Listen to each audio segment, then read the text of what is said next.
to Sand King, even the Brewmaster, they've all got synergy with the Faceless Void's Chronosphere. I suppose you are hard pressed to find a hero that doesn't have the synergy, but again, does need to be careful. I think inside the Chronosphere he needs to pick up the LC, either the LC or the Weaver, but definitely needs to pick up the AA again, because there's that hero that's the if the Chronosphere goes up and he's outside of it, he just throws out an Ice Blast, and it's a lot harder for Sidoi and anyone caught inside it from his team to try and do what they're trying to do inside that Chronosphere for the fights. So the positioning needs to be there this time. It needs to be not a lot better, because I think the Chronosphere positioning was there, but it just needs to be more effective, you know, at finding the 3-4 man Chronospheres than last time. They were committing that to try and pick off the Anti-Mage just so they had time to break the Lincoln Sphere so LC could go in for the duel. This time it's all about the team fight. It's all about catching 3 or 4 heroes inside of it and putting the pressure onto Kinguin. Yeah, I mean, obviously on paper, when it comes to team fight, Effect is no doubt a very, very strong one, especially with that final pick, Faceless Void, for them. But whenever I see a lineup like this, I do always, you know, kind of keep in mind, it's, as great as it is a team fight, it is somewhat reliant on, you know, landing everything together to win those team fights. And it's just that one miss, or maybe you get involved when set of cooldowns aren't ready. It's when it gets a little scarier. And obviously when it comes to pickoff as well, that's where Kinguin's going to shine, with the likes of the Nyx Assassin, the LC to jump in, especially when it's Blink Dagger, and then again the Ancient Apparition able to assist as well with some Ice Blast from across the map right here. So definitely like Effect's lineup a little bit better this game, but still they got some of the openings that they got to be careful with in terms of to being all in their fights here. But Venomancer, he will shape up in the middle lane. You got Faceless Void in the safe lane. No aggressive lane by any means or anything like that going to be coming out. Well, Kinguin just runs up and he actually counters a ward that was placed in the middle lane, and then he walks away. So, all right, nice little 100 gold bounty for the Sand King. Start things off and taking away some of that middle vision as well. I don't know if they really saw them place that, or that was just simply kind of research like they do it a lot. Just figure it's here, and sure enough, he was right. Start for the Sand King there. Counter ward. Oh, look at Kinguin though. They are going to be going aggressive. They do send a Weaver down here at the bottom lane. Right now, Nyx Assassin and the Ancient Apparition are even going to be nearby, so they're going to address the Faceless Void off the bat. And you do got to be careful here, because once that Chilling Touch comes out, that's a lot of damage that'll happen quickly from Kinguin. Yeah, and this is something that Kinguin, again, they know that the Sand King's there now, so they want to be keeping this in close, trying to control this lane.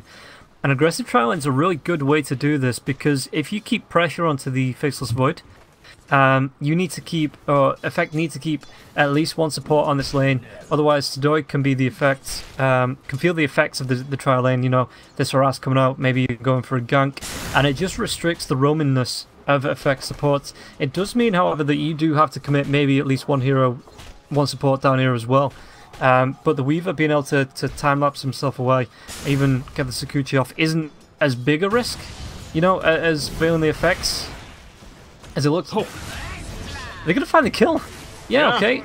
That was a lot of back and forth right there. I mean, they're going at it for a while, and eventually sticking around a little bit too long, apparently. So they get the turn kill on the Sand King, but clearly the first blood drawn by Effect, of course, because of how long Nyx Assassin was hanging around. Yeah, he was tempting fate there for a while, I'll say that, and maybe expected the support to be a little quicker in terms of when he started dropping low, but it's a good man up on the side of Sand King and others. Let's get the kill first. Trial lane continues. Magic sticks are going to be popular down here, and both cores do have it so far.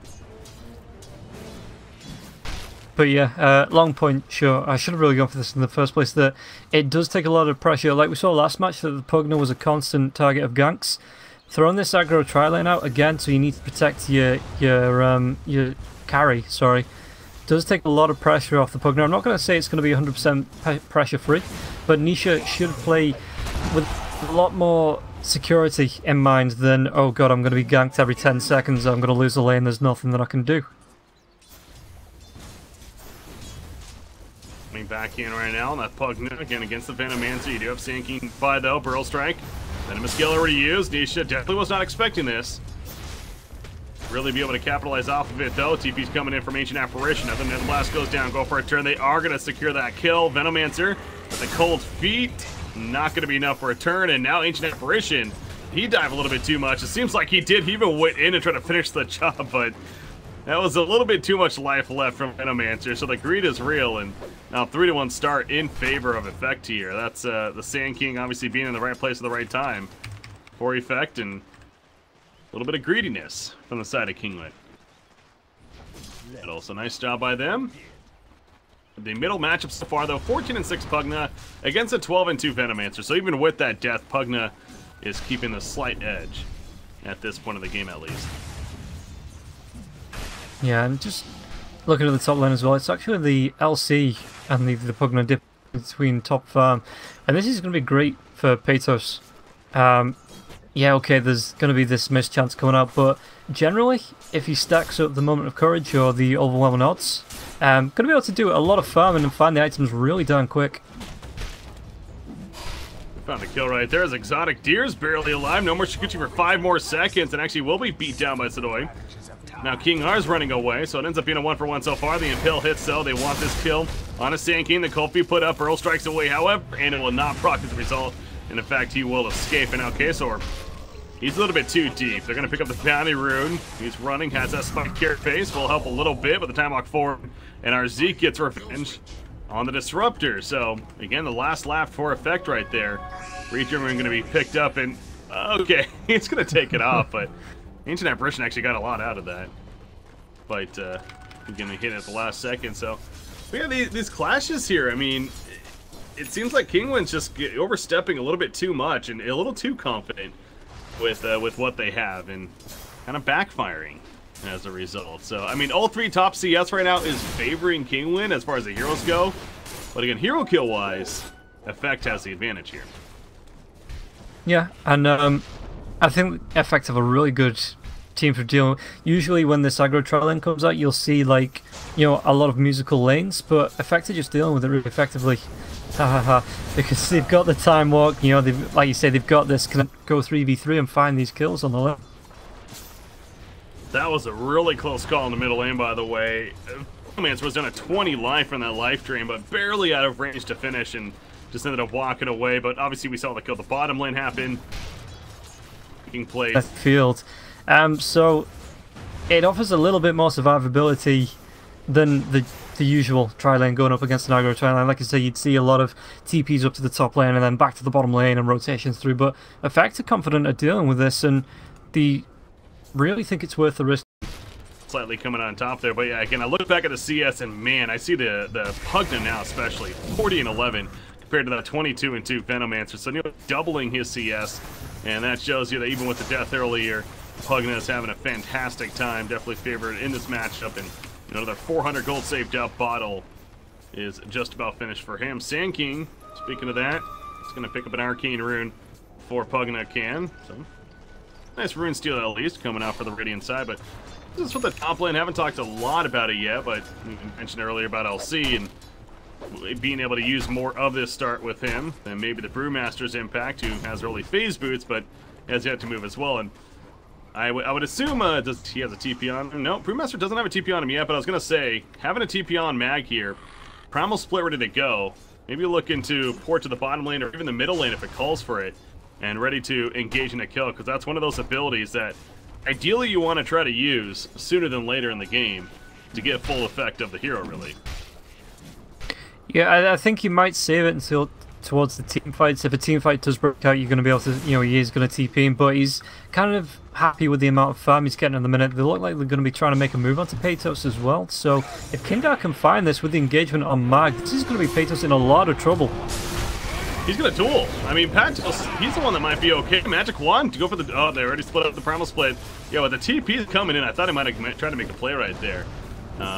Definitely would have been risky, so he decides to run instead. Ancient Apparition is now being rained down by the Primal Split. 2 more seconds. They're going to come back together on the Earth one. And close enough for the auto attack, though, and even gets a crit out of that. But now he's pretty deep. Here comes that dual Burrow Strike on through. And actually, LC is the one that has to be careful about surviving. He will go down. At least he didn't give up a victory. But now Exotic Deer is here. The storm goes up.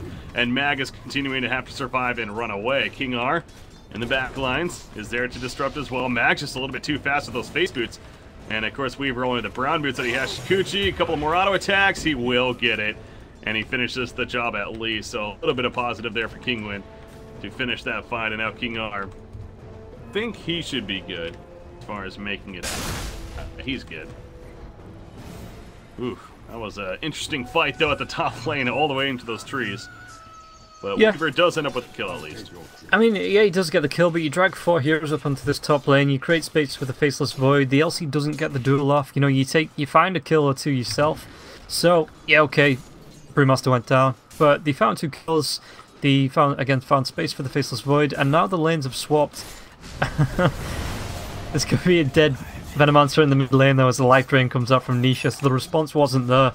But yeah, Mag's happy with that, and now he's just going to run himself in the mid lane, look for what he can, maybe get the clap off this wave up, and then just start moving himself around the map.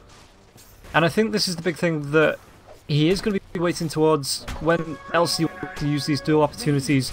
You are then going to start seeing the split coming out with the, like I say, the Hurricane, the Boulder Toss as well, the stuns, the mischance, the burn coming out from the Fire Spirit, and it's a really effective hero with that ultimate just up against Patos. It is, but man, this Pugna is also a very effective hero in general, and he is already level 10. He's the first one in the game to hit that mark, and by far, wow, he's level 10.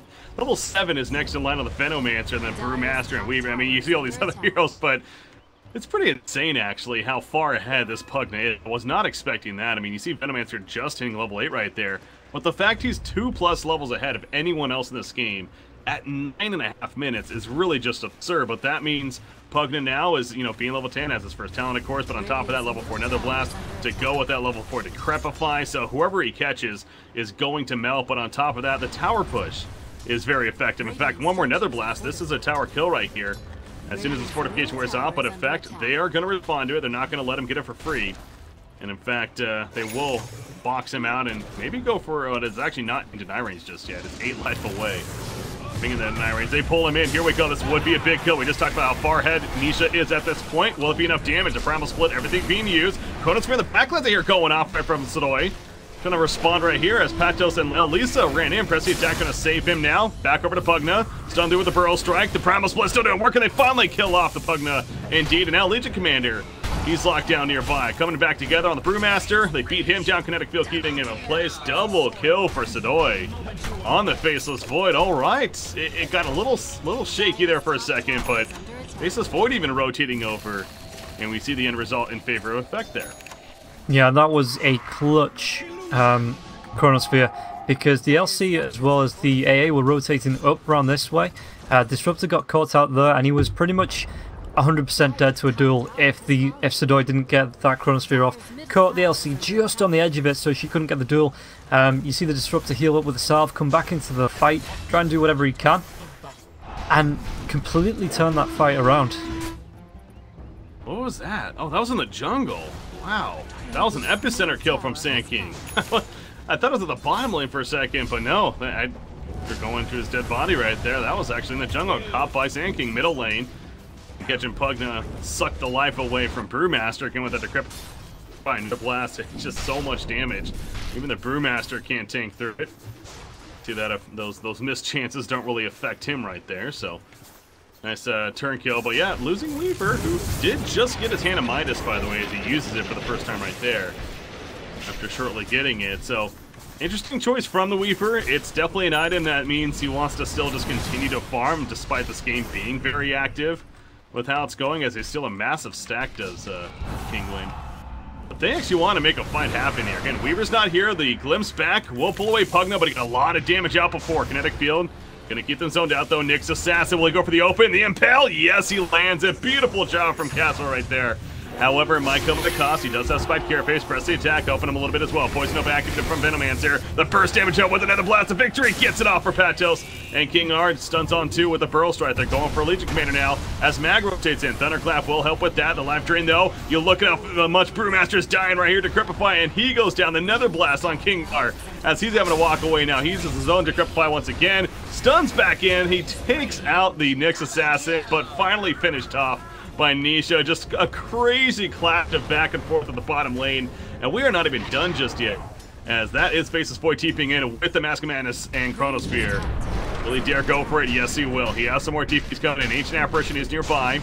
Pugna has Life Drain, decrepifies himself, going for the TP, and he should be good. Nope, we got glimpsed back at the last second. Oh no, he's brought back the Life Drain, then we score for the turn kill and Avalanche, and that might be enough damage. It is enough damage. Are you kidding me? What a play from Pugna. Another decrepify. How is this guy still alive? Unbelievable. Nyx Assassin coming in. That's a big bash, though. That might secure the kill when it's all said and done. The Thunder Strike. You show the kinetic field. The Thunder Strike damage. He has another sap coming in 7 seconds. Decrepify, though. He's going back in. And he's actually going to live as Weaver joins the party. And now Sidoi with another time walk in 1 second. He'll need to use it here. He barely gets it off in time. The fight, I think, is finally going to finish. And it's going to finish with another duel. Oh no, Sand King. He escapes with a Sandstorm. And yes, that will be the end of it. Wow. I am so shocked by the end there, especially. But that fight just lasted a good 2+ minutes, it feels like. Yeah, what was that, like 7, 8 kills each? Kinguin, I think Kinguin won? I kind of lost track, you know, but yeah, Kinguin being able to keep the... I can't even tell you. My breakdown comes down to the Pugna got out alive, which is good. They got the duels off, which is good. They wasted the Chronosphere. They even wasted the Venomancer as well, that Poison Nova. Really effective. The Nyx Assassin, as soon as he gets poisoned by the Venomancer, you just throw out that Spike Carapace, and there's nothing that the Venomancer can do about it. So, yeah, good pickup. It even looks like they get the Sand King on the top lane as well, chased down by Exotic Deer. He gets the Burrow Strike off the TP away as well. It is going to be just in time. But now Max... somehow an escape. Yeah, now Max, he's in stump trouble still. Does have base boots. And use him again. Meanwhile, guess what? Pugna's just soloing his team. I mean, he's a raid boss, really. Again, he's level 14. The next closest level 10 on multiple heroes. He has a 4-level advantage at 14.5 minutes into this game. Just absolutely absurd. And he's going to TP out before they can catch him. No, they do glimpse him. Saw what happened last time, though. You know what? I would be so scared about going on to him like this. They are going to do it, though, and they get the kill. Finally, they take out the raid boss that is Pugna. And that's a 620+ bounty gold. Sand King actually gets credit for it off to the side. So, whew, I mean, that has to feel good for effect. And that's a pretty important kill, to say the least, there. But, yeah, that was... a great pick-off. What was the gold he actually gave out? 626 gold for the Sand King. Going to be going towards... In fact, has he got anything coming out on the career? It's going to be the Blink Dagger for Kinguin now.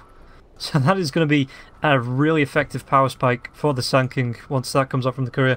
Just something to note in the last fight as well. While that was all going on for the minute and 30 seconds it was going, Weaver pushes down a tier 1 tower on the top lane. Continues pushing, puts... You know, the creep wave farms that up a few times. Didn't move on to the tier 6 tower because he TP'd himself in just to look for the cleanup on the Faceless Void.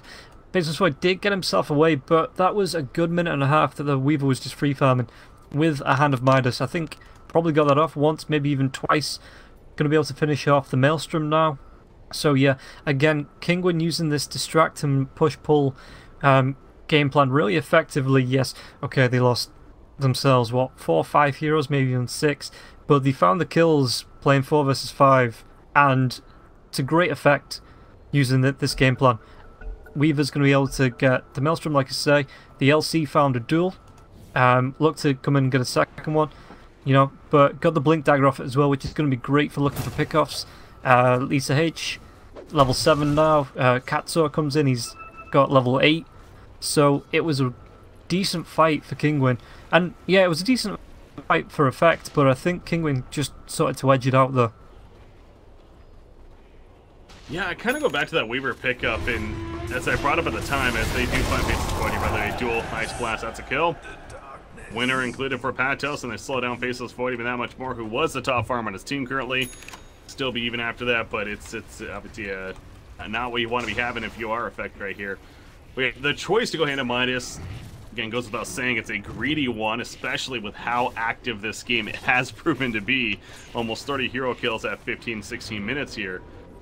Getting 2 kills per minute, but the fact that his team is still winning fights around him, the fact that this Pugna is insanely farmed around him, I think is what ultimately is making it a great choice. And in fact, now the Maelstrom is now finished as well for the Weaver. Meanwhile, Nyx Assassin, he gets caught. I don't know if that was a glimpse back or what. Oh, the Ice Blast, it might actually kill a Disruptor. It will. A good job from Elisa right there, landing that Ice Blast. And making the turn happen, but you mentioned the Blink Dagger being delivered to Sand King. So perhaps that had to do with that kill right there. Venomancer middle lane to Crepify. Well, he just duels him up to allow for Nisha to just insanely burst him down and get the victory shortly after. Nisha is going to have a Blink Dagger now. He has 1,800 gold saved up. He already has Aether Lens, which, again, is really insane reach, and especially once he gets to level 20, as he's level 15 here, but even without that, the Aether Lens alone, the reset he has, now the fact he's going to be able to blink in and assist right away with his Legion Commander, get on top of people. I mean, it's like, how do you deal with this Pugna if you're Effect? You really...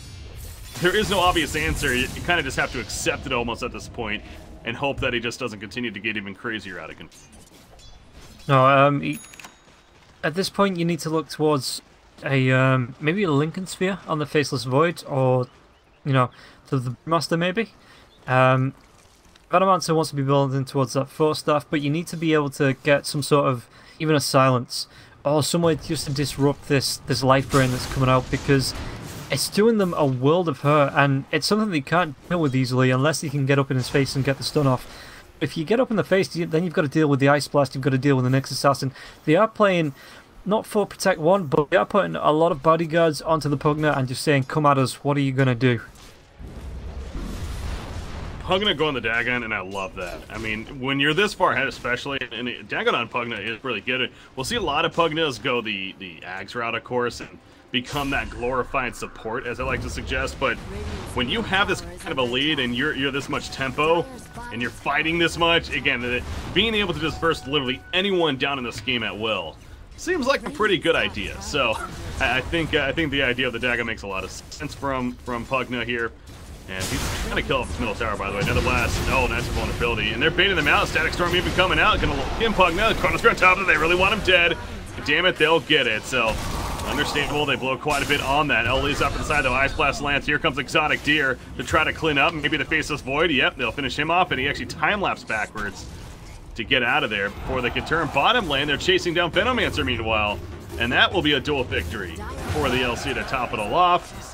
So, big picture, I mean, losing Pugna and AA, but they get Faceless and Veno and a dual victory, and they do get the tier 2 tower killed in the middle lane. So Pugna's slowing down a little bit right here, but I think if you're Kinguin, you're still overall, you know, pretty pleased with that exchange that just took place there.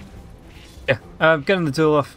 It was actually a really good play by the Faceless Void. Pathos couldn't really risk the duel in the middle of 4 heroes, so Faceless Void was able to get the Chronosphere off, and that completely blocks Pathos off the rest from effect. Forces him to move down to the bottom lane, finds the kill onto the Venomancer, but it just makes sure that effect gets something out of the fight. You know, they can't protect, Kinguin can't protect Nisha.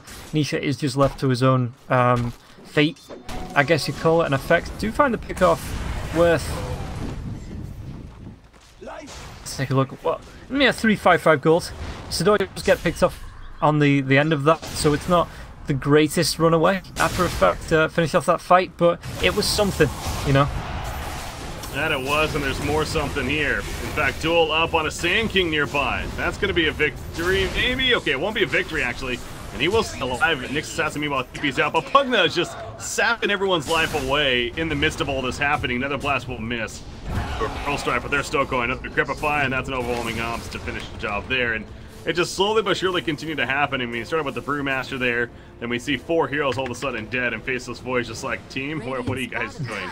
As he's pushing out top lane, trying to finish his own Diffusal Blade, which, again, speaking of Decrepify, is of course great, but honestly, the way that he's using Decrepify this game, it doesn't matter. Diffusal won't do anything because it's not like he's using it defensively. He's using it offensively at this point, especially to just burst people down. So, I mean, Diffusal I still think is a decent pickup, but man, it's definitely not going to be the great answer that it sometimes is against a Pugna here. No. Yeah, and speaking of defensively, he throws it out on anyone that's being dueled. LC takes a seat, crosses her legs, gets out a book, you know, and just reads while this duel's going on, because the Pugna's doing most of the work for this. And one item that you usually see picked up to deal with the LC is the Ghost Scepter, but Pugna would absolutely love that. because it's doing his work for him. You know, he comes and says, great, thank you very much, that's an extra kill that, you know, I don't need to put the Grapify towards. So Effect knocked off balance as far as items go, because they need to look for another defensive item, and that's why I suggested, you know, going towards that Lincoln Sphere, just to try and beat out the duel. Because any other way you try and deal with it, there's going to be a counter. You've got the Weaver that's got the minus arm and the right clicks, the Pugner that can do the magic damage, you've got the Ice Blast there as well, the Nyx Assassin, that if you go for something that's going to, I don't know, he's got the Spike Carapace to deal with any offensive items that come out. So there's really no good way for Effect to try and avoid these duels. It's only really the Chronosphere that's doing work at the minute. Well, we see there, it does get a kill on a Waver. They turn kill on a Venomancer, a very under-farmed Venomancer, we'll say. Primal split up, though, from Brewmaster, and they definitely want more of a fight. Nyx Assassin is walking off to the left. They're pretty spread out as this dire side. In fact, Ancient Apparition's now going to be caught out in a bad spot, and he's going to be the victim. Back here, though, Disruptor. Open up from Cassor. He caught a couple, including one of the Brewlings. They catch Disruptor with a tool, and the miss is coming out, though. That'll keep from getting the victory at least. They do finish the job in the end, but a minor win there if you're Effect. Of course, they got Brewmaster through it, too. They'll fall back middle and continue to push more. Pugna, Dagon just about finished now. And, oh, by the way, he's level 19. I just continue to be impressed by the levels of Pugna alone. I mean, so now level 3 life drain that he has. He's getting to that level 20 talent, which is, as I mentioned, 150 more cast range on top of the 220 that he's already getting from the Aether Lens. It's just insane how far he can be away and still life drain people, let alone zap people now with Dagon. And we might see it come into play quickly here. Oh, Faceless Void. That was a close call for him, getting caught out, but gets away beforehand, so he'll be fine for now. But yeah, the other unfortunate thing for Effect, though, and it's just... Oh, who did they get there? That was Disruptor. Venomancer really just has had zero impact. He has a 4-staff. Literally, that's all he has, because Hand in Mind is just that farming tool. As far as effective item in these fights, it's just a 4-staff, and now 23.5 minutes in. This was a mid-Venomancer. It's been a rough game for him. Oh, they're making a move on to Sudoi. The duel not going to be used to time walk away as well, so Faceless Void going to be able to get himself out of that. But yeah, and this is the effect of the Pugner up against the Venomancer, because he's got the Chronosphere going to be coming out now. Actually, they want to make a move onto the LC. Are they going to be able to find a kill though? Kinguin comes through with the Burrow Strike. The Ice Blast comes through from the back. Can we do the damage? And this is just Kinguin playing silly, but I guess you'd call it the blink away from Nisha. But it. Again, yeah, this is the effect of the Pugner on a mid-Venomancer. There's no real great way to deal with this, because you have to come in close. If you come in close, you're able to just throw out these Nether Blasts with the Decrepify, do a lot of burst damage. You know, the Venomancer isn't the hero with the biggest health pool, the biggest strength growth in the world. He's only got 1200 health now, sitting at level 14. That's really not much. So, yeah, again, he did need a little bit of help. And with the distraction of the tri-lane as well, Nisha just took advantage and really put the pressure onto the Venomancer, like you say, shutting him down and keeping him on the back foot. As far as the net worth goes, he's got 7.5k compared to the 12k of Nisha. And Nisha is just ruling the map. Exotic Zero in this game, I will say, not to his fault, but Weaver's almost felt like unnecessary this game. He's kind of just been the objective pusher. As I say this again, he's going to be jumping. Nope, never mind. They're the ones doing the jumping. Sand King's easily going down the Burrow Strike. Not in time. I mean, Dagon's now just coming off cooldown as well. Pugna is level 1, level 2 is being delivered. But yeah, Weaver's just been taking care of objectives, getting more farm, pretty much securing almost like the safety net for, alright, Pugna's the one dominating the game right now, but if this game happens to continue on for another 20 minutes or so, you know, get into that mid to late game stage, then they'll have that massive threat, even at that point, and what would be a Weaver that has plenty of farm. So, as much as I want to, you know, keep hope alive here for Effect, it just really, there's nothing that's standing out that's like, okay, well, at least they got this going for them. The biggest thing continues to be, team fight-wise, they're great in. They have a Chronosphere set up for an Epicenter, which we really haven't even seen yet, on top of a Poison Nova, on top of a Static Storm, yada yada, you know, you understand how that works, but it's about finding them together, and I think Kinguin's almost making a point never really to be together. They're kind of just roaming in different spots. Weaver's just, like I said, almost been doing his own thing. which usually you might be against, but in this case it makes sense. Now, as I say, that's a big fight does clash right here. Pugna is gone on the back of this. Pugna is going to end up falling, so he's dead for 75 seconds. That's a Chronosphere. It catches Legion Commander. Weaver now in the midst of this fight. Is really going to be able to do enough by himself, though. He takes out Disruptor. He has a time lapse. He can't get it off, though, and he ties too. And, well, if you're Effect, you'll take it. They just kind of deliver the fight to them. Yeah, and Effect also almost using bait in this mid lane, you know, hoping that someone's going to jump in. I don't think they were expecting 4 kills being picked up, though. You know, they did lose 2, so it's not the worst thing in the world from Kinguin, but Effect picked up 4 heroes. Pugna's down now for the next 40 seconds. The LC didn't get a duel completed. I do believe that the Chronosphere the LC was dealt with before the duel finished, so didn't get the damage, and now it means that Effect are going to be able to find at least some push. Whether they find an objective off the back of this is Mag's going to be suffering with an Ice Blast in the mid lane. Cat Sword there as well, and it looks like Mag is going to go down, but they should have been, you know, focused as...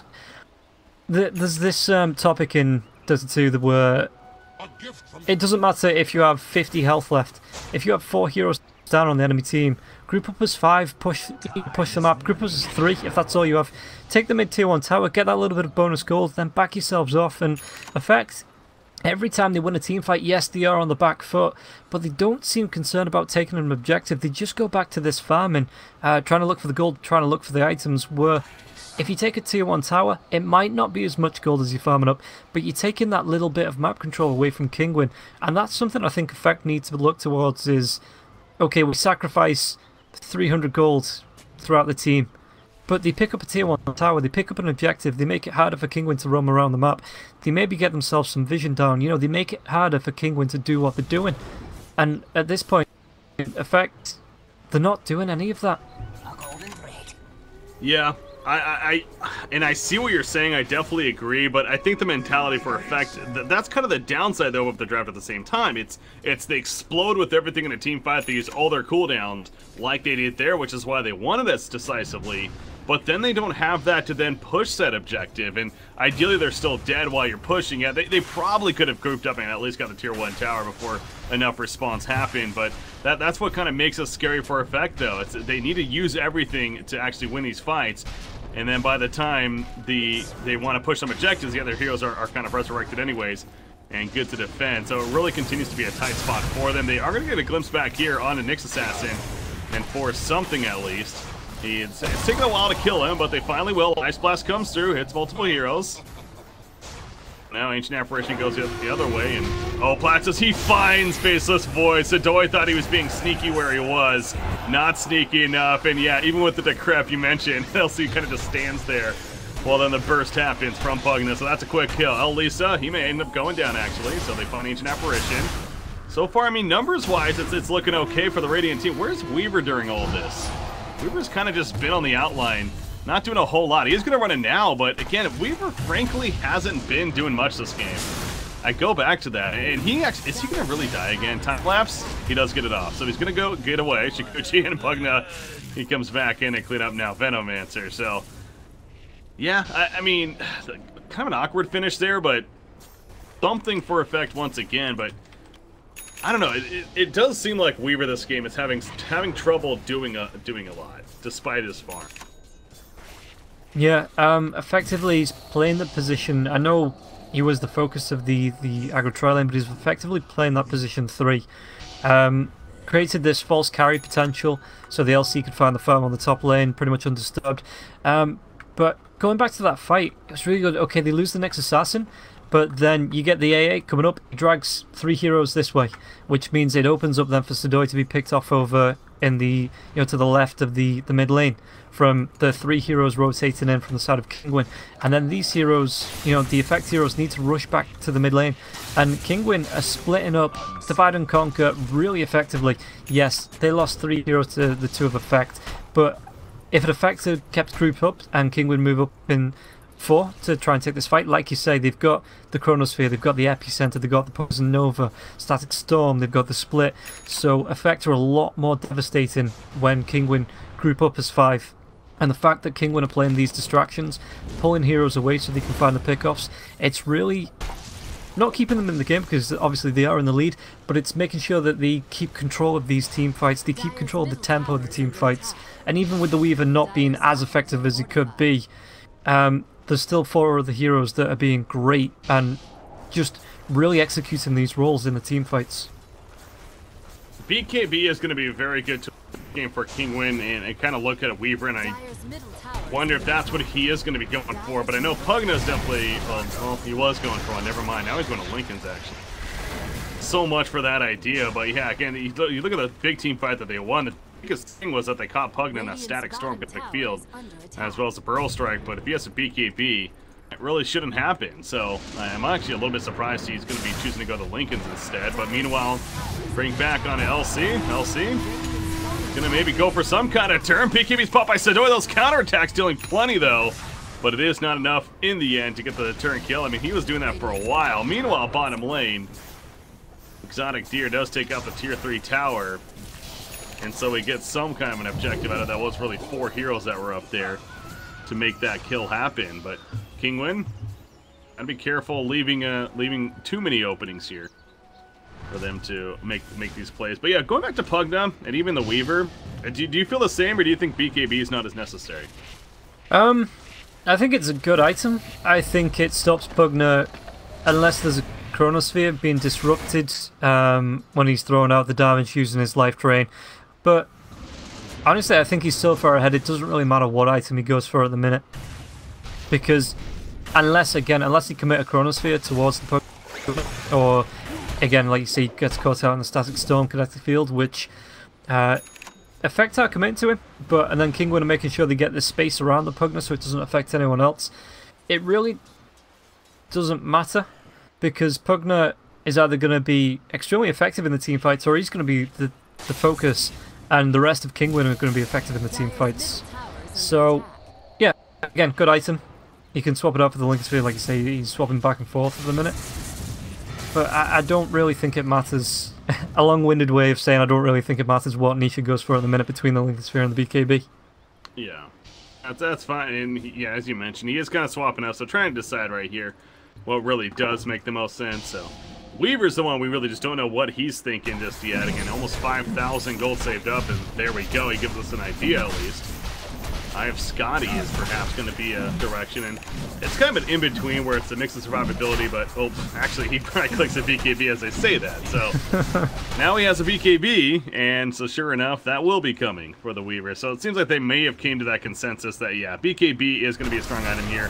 They're doing a Roshan, by the way, on effect side, and they're going to get it, so that is an Aegis pickup onto the Faceless, and I don't think there was cheese yet, so yeah, that was the first Roshan kill this game. But you see what Kinguin's doing at the bottom lane. In fact, duel up on a Sand King. Sand King's gonna go down because of that. He does have a buyback, 75 seconds. Nisha, meanwhile, he's dropping in the midst of this. He's gonna be brought back in. He has a life drain, but he can't get it off. Actually, the bash procs are too much, and Nisha's dead all of a sudden. Now Patos, he's gonna regret overextending as much as he did. And BKB saving him a little bit, but it's not gonna save him in the long run. Press the attack. That's not gonna work. Kinguin, it's almost like they're playing like they already have the victory, and frankly, they do not, so I really hope for their sake they kind of calm it down a little bit, because that was way too greedy and way too just scattered of a fight. They're kind of just so far spread out that it's almost like they're giving effect some easy kills here because of their decision making. Yeah, the Decrepify working against the LC there because there was no real follow-up on this Sand King. So the LC hangs around a little bit longer before she can effectively find that kill. Just puts her in a position where she's not going to be saved if the rest of the team go on them, as Sand King up on the top shrine is going to die. But yeah, the LC gets too far forward that she's committed to dying now. There's no way that Kinguin are going to be able to save them. And the Pugna, the Weaver, start focusing on these racks while the AA and the Nyx Assassin are running themselves away. So maybe a little bit of miscommunication there. Maybe a little bit of tunnel vision coming out from the Pugna as well as the Weaver. So Kinguin do need to calm it down.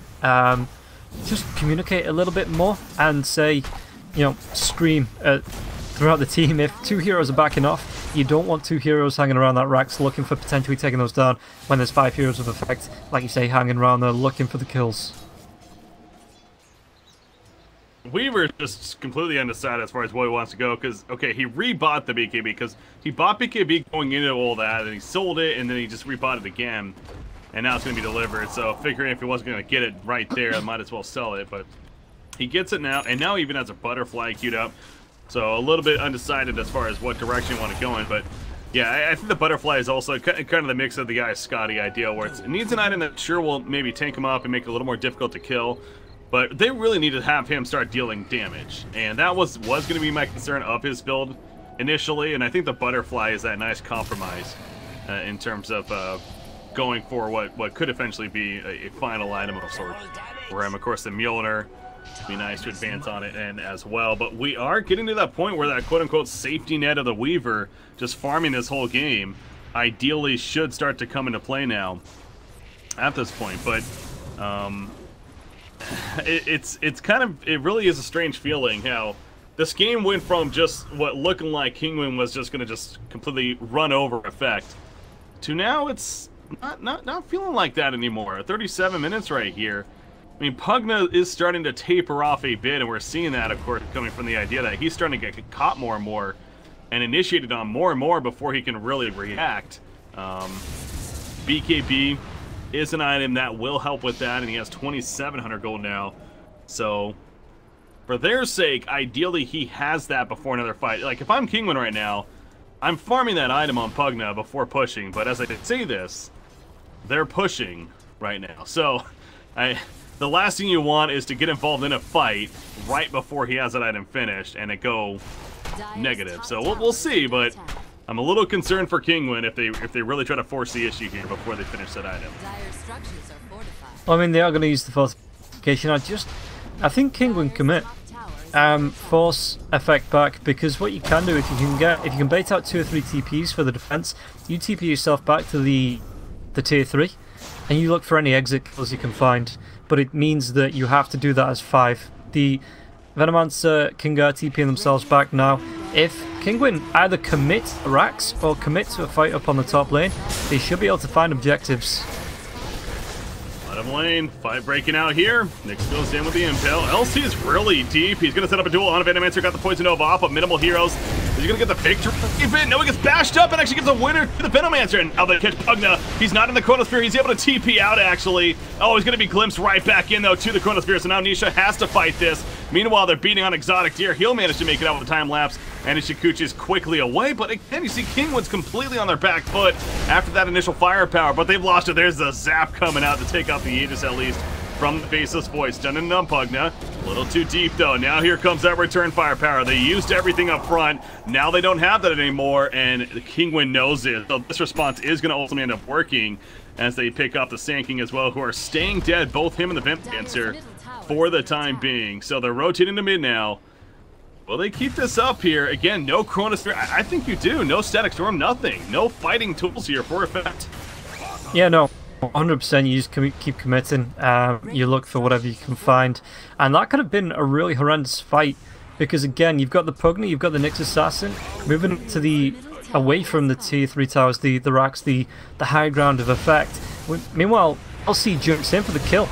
She does get taken down, but Kinguin do manage to turn the fight around, and it looks like they want to go even further as effect, trying to commit to this, trying to find whatever pickups they can to try and turn this game into their favor. But it looks like with all 5 heroes up from the side of Kinguin, this could even be mega creeps. And that should do it right there, honestly. That Ice Blast, no buyback on Faceless Void. Now it managed to hit. I was wondering if they're going to get that kill, and they do. And that actually should be it. But it really should. This game was so close to being turned in that fight right there, because the biggest thing was that Pugna did not get caught by the Chronosphere, and he kind of got panicked right there. Now, instead they went for Weaver, and he just barely got the time lapse off in time. So it's just a mix of that as well as not catching Pugna. It could have definitely been differently if Effect was able to capitalize off of that situation. But they just weren't. Kinguin hangs on, and they do have the victory.